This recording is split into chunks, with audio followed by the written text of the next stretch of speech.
This audio is about two different kinds of midlife career changes. It is one thing to start a completely new career in midlife. It is a very different thing to do what one has been doing all along, but in a completely new way. The latter is definitely possible, and in many cases it is not just possible, but necessary.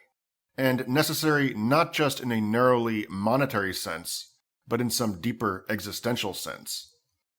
In any case, it is definitely possible to revolutionize the way one does what one does.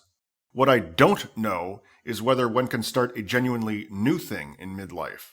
And when I say I don't know, what I mean is I don't know. I am not indirectly saying that it is not possible. I suspect, off the record as it were, that it is possible, at least sometimes. Let me discuss my own situation for a moment. I am 43.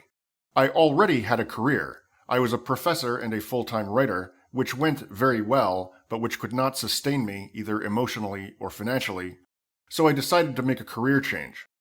At first, I dramatically overdid it, deciding to shock myself by doing something at which I had no experience, in which I had little interest, and for which I had thus far demonstrated no aptitude.